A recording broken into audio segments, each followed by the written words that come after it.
की बोरी मिलती है, एक हफ्ते तक पूरी खबर दबा के रखी जाती है। अपराध छिपाना भी अपराध है, लेकिन जिन लोगों ने अपराध छिपाया उनके खिलाफ एफआईआर हुई क्या? उसके बाद वहां सफाई की जाती है। सबूत मिटाना अपराध है। जिन्होंने जज के घर में सफाई, जिस जज ने जिससे सफाई करवाई उसके खिलाफ एफआईआर हुआ क्या? नहीं। क्यों यह हो रहा है? क्यों ये घटिया कानून नहीं बदल रहे? क्यों माता अहिल्याबाई होलकर का जस्टिस सिस्टम लागू नहीं हो रहा है? और रानी अहिल्याबाई होलकर का जस्टिस सिस्टम आपको बताता हूं। करप्शन सबसे जघन्य अपराध था। भ्रष्टाचार और देशद्रोह रानी अहिल्याबाई होलकर जी के समय में सबसे जघन्य अपराध था। और यह उन्होंने किससे लिया? यह उन्होंने लिया छत्रपति शिवाजी महाराज से। छत्रपति शिवाजी महाराज के समय में भी भ्रष्टाचार और देशद्रोह सबसे जघन्य अपराध था। और सजा क्या थी? छत्रपति शिवाजी महाराज के समय सजा यह थी, जो जासूसी करेगा, गद्दारी करेगा या भ्रष्टाचार करेगा, उसका हाथ पैर बांध के प्रतापगढ़ किले से पीछे वाली दीवार से 100 फीट नीचे कुएं में, खाई में क्या करना है? बस। और रानी अहिल्याबाई होलकर जी का क्या सिस्टम था? जो भ्रष्टाचार करेगा, जासूसी करेगा, गद्दारी करेगा, उसको हाथ पैर बांध के, कहां रहती थी वो? जोर से बोलिए जरा। महेश्वर में। कौन सी नदी बहती थी वहां पे? तो बहती है सीधे हाथ पैर बांध के जल समाधि। ये था कानून का खौफ। और कहां से उन्होंने किया होगा? मैं जब सोचता हूं कि रानी अहिल्याबाई होलकर ने यह सिस्टम एडॉप्ट कैसे किया होगा। वो भगवान शंकर की पूजा करती थी, लेकिन मुझे लगता है वो तुलसीदास जी का रामचरितमानस बहुत पढ़ती थी। तुलसीदास जी क्या कहते हैं? भगवान श्री राम क्या कहते हैं? भय बिन होय। यह सिस्टम रानी अहिल्याबाई होलकर जी ने लागू किया। भगवान कृष्ण क्या कहते हैं? सठे साठ्यम। यह सिस्टम रानी अहिल्याबाई होलकर जी ने लागू किया। हमारे दादा परदादा क्या कहते थे? लोहा लोहे को। यह सिस्टम उन्होंने लागू किया।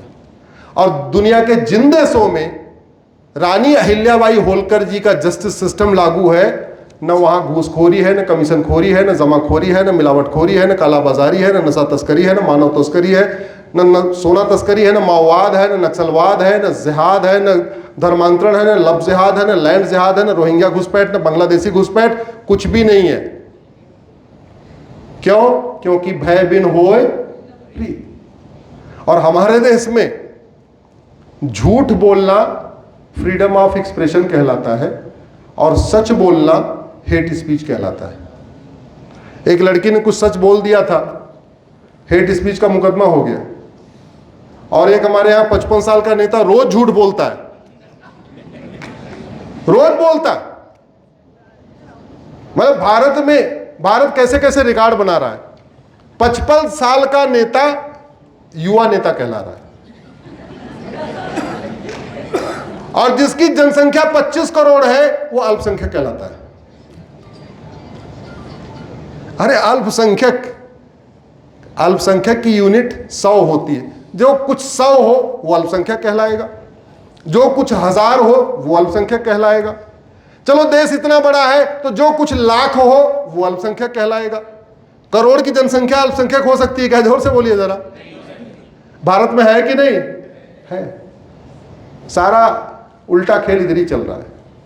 इसको ठीक करना पड़ेगा। और ठीक कहां से होगा? संसद और सुप्रीम कोर्ट से। ठीक कौन करेगा? जज साहब जो संविधान की शपथ लिए हैं और सांसद जी जो संविधान की शपथ लिए हैं। तो जज साहब को तो मैं सुप्रीम कोर्ट में जगा रहा हूं, सांसदों को किसको जगाना पड़ेगा? जोर से बोलिए जरा। पीछे से उठ नहीं, आवाज नहीं उठ रही है। वो डर रहे हैं क्या? हाँ, जाके जगाना पड़ेगा कि सांसद जी केवल खा पी के आ रहे हो, कुछ सवाल वाल भी पूछते हो। 0 आवर में बोलो, क्वेश्चन आवर में बोलो, प्राइवेट मेंबर बिल पेश करो। सांसद आप इसीलिए बने हो। और प्राइवेट मेंबर बिल पेश करना हो तो हमसे संपर्क करवा देना, बिल बना के मैं दे दूंगा। और कहीं जाने की जरूरत, फ्री में बिल बना के दे दूंगा। तो भारत में जस्टिस विद इन ईयर करने के लिए क्या करना पड़ेगा कि यूनिफॉर्म पुलिस कोड लागू करना पड़ेगा, एक यूनिफॉर्म एडमिनिस्ट्रेटिव कोड लागू करना पड़ेगा, एक यूनिफॉर्म जुडिशियल कोड लागू करना पड़ेगा, झूठ को जघन्य अपराध घोषित करना पड़ेगा। हमारे देश में झूठ बोलना पाप तो है, लेकिन झूठ बोलना अपराध नहीं है। झूठ बोलना फ्रीडम ऑफ स्पीच है। दुनिया के जिन देशों में झूठ बोलना गंभीर अपराध है, वहां पुलिस 8 घंटे ड्यूटी करती है तब भी क्राइम नहीं होता। हमारे यहां पुलिस 16-16 घंटे ड्यूटी कर रही, फिर भी क्राइम कंट्रोल नहीं हो रहा। दुनिया के कई देशों में पुलिस 5 डे वर्किंग करती है, सैटरडे संडे ऑफ रहता है, और हमारे यहां बेचारों को छुट्टी नहीं मिलती। जिनके हस्बैंड या जिनकी घर में कोई पुलिस वाला होगा उसको पता होगा, छुट्टी मिलती नहीं है उनको, और तब भी क्राइम कम नहीं हो रहा। झूठ को गंभीर अपराध घोषित कर दिया जाए, आधी समस्या खत्म। हमारे यहां हो क्या रहा है, मुकदमों की बाढ़ कैसे है, तारीख पे तारीख क्यों है, लंबे लंबे समय क्यों चलता है? क्योंकि वकील का झूठा वकालतनामा फाइल करना कोई सीरियस क्राइम नहीं, झूठी गवाही देना कोई सीरियस क्राइम नहीं।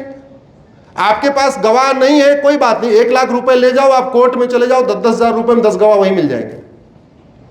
जिनको आपने कभी नहीं देखा उन्होंने कभी देखा, जो मन कहो वो आपके पक्ष में लिख के आ जाएंगे। हम जानते हैं जी, जब ये क्राइम हो रहा था हमारे घर में बैठ के पोहा खा रहे थे, जो चाहो वो लिख के दे देंगे। क्यों? क्योंकि झूठ बोलना गंभीर अपराध नहीं है। यूएस में झूठ बोलना सीरियस क्राइम है, सिंगापुर में झूठ बोलना सीरियस क्राइम है, ऑस्ट्रेलिया में झूठ बोलना जघन्य अपराध है। और केवल झूठ बोलना अपराध नहीं है, उन्होंने झूठ पकड़ने के लिए sir narco polygraph brain mapping कानून भी बना रखा है, और हर जिले में उन्होंने लैब भी बना रखी है। बोले झूठ बोला, चल इधर, आज तुम्हारा टेस्ट हो जाएगा। सुबह तुमने झूठ बोला, शाम तक कंफर्म। अगले दिन कोर्ट को बताया, साहब देखो इन्होंने ये जो गवाही दिया था narco polygraph brain mapping test में तो ये आ रहा है, आपके सामने कुछ अलग बोला था। अगले दिन गए 10 से 20 साल।